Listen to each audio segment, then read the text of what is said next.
guys, this is NJ. So today we'll study further about thumb. So like the way I've been talking about in all my videos, that the study of the structure of your hand is known as chirognomy. It is different from the complex crisscrossing lines and the study of the lines, which is majorly known and used for the fortune telling part. The study of the structure of your hand, how long your fingers are, what kind of shape your thumb has, how whether your palm is broad, flabby, it's hard, rigid, all these things tell about the inherent personality traits of a person. That is the only reason all of these things come under the domain of chirognomy. Chirognomy, which is the study of the structure of the hand, tells about personality traits, and chiromancy is the study of the marking and lines of the hand. So in our this part of chirognomy, we have already studied all the fingers in detail. This is our index finger, which is associated with planet Jupiter, and it tells about your leadership traits, your egoism, your honor. Then comes the middle finger, which is associated with planet Saturn. It tells about your wisdom, your analytical knowledge which you possess in this life. Then comes the ring finger, which is associated with planet Saturn and tells about your creative and artistic abilities. And lastly, the little finger, which is associated with planet Mercury and tells about your communication skills, your business acumen, and about your sexuality. So we have studied all of these fingers in detail. Now we have started learning about the thumb. So like the way I've explained this thing in my last video, thumb is the soul of your hand. It is so important that, you know, like the way I've been telling you about the sign of afflictions when we were discussing fingers, that there are certain signs which are not considered good on the fingers. Trust me on this, this thumb is so strong that no affliction, no sign of affliction has the power to put any negativity in the thumb. But the shape of the thumb, whether the thumb is high set or low set on the palm, that tells a lot about someone's dominant personality traits. So we have already studied that thumb is the soul of your hand. It tells about your how willed you are. You have the ambition, you have the goals in the life, but whether you have the matching will and determination to attain those goals, that is being seen from the thumb. And we have also studied about that the first flange of the thumb. Like the way you can see, this is the one knot. So our thumb always, everyone's thumb has got this knot.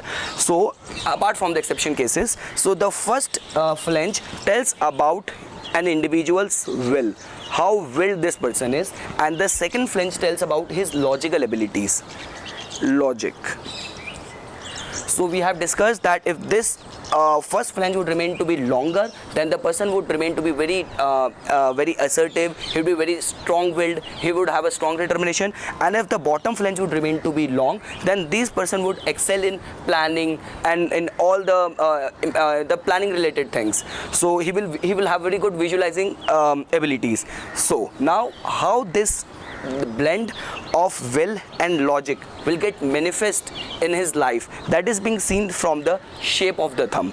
So there are like four kind of shapes of the thumb which are found. First remains to be the pointed.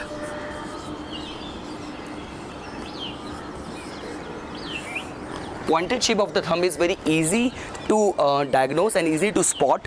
This will be very something like that. So it will be very pointed from the tip. So the traits which are associated with this kind of thumb is that these people would remain to be very impulsive. The more pointed the tip of the thumb would be, the shape of the thumb would be, the more impulsive the person would be. Though at the same time these people would remain to be very sensitive, but this is a sure sign of someone who's very impulsive, who is sensitive, and who's very very opportunist kind of attitude this person has got. So these people have got the knack, and these people are very smart enough to grab on the right opportunity. So we have discussed the first shape of the thumb. Second would remain to be square.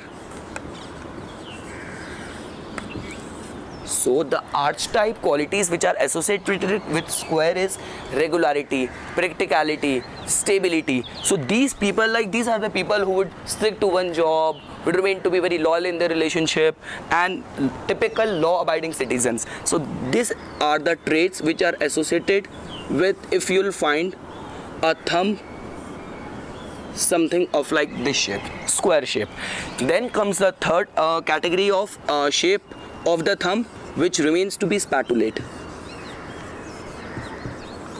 So spatulate is very easy to spot, because spatulate, like the way so it's, this term has been derived from the same shape of spatula with the plants which is used in the kitchen. So these kind of thumb would remain to be very broad from the tip, and they will narrow down. The way they will be, they'll come down. So little bit like something like of club side kind of shape. So these people would remain to be very adventurous. These people have got very original mind, typical inventive. So these kind of people are those whom you will not find doing a desk job, or more importantly satisfied in sticking to a desk related or a job related to where you need to follow some same schedule from 9 to 5. So these are the adventure oriented people. So they are like exactly opposite to the traits which will be found in the square thumb shape of people. So, and the fourth category comes out to be the conic.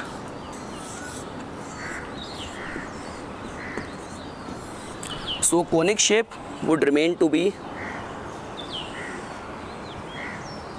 something like this. So these people are like very artistic, these people are imaginative, their emotional and depth of thinking increases, and most importantly these people know how to present themselves. Like these people are very concerned about their appearance. So in any meetings, or let's say in parties, how people are perceiving them, how they are dressing up for the occasions. So these people remain very concerned about all those things. So I will repeat these things. See, I'm telling you about the basics of the palmistry. At the end, like the way we do in astrology, where we need to take into consideration all the factors and we need to funnel it down, then we need to land to one conclusion. Same is the case with palmistry. One sign never tells the whole picture. You need to assess all the things and you need to funnel it down to land to one conclusion. I'm just feeding you guys with all the basics. So in our further upcoming videos, when we'll start doing analysis on the personality traits, on the different kind of personality or education counseling or career counseling, then you will not face any problem. You would remain at par with what all these things can mean. So I hope you guys found this video informational. For further more updates and notification on palmistry, please subscribe my channel and like my Facebook page. Thanks.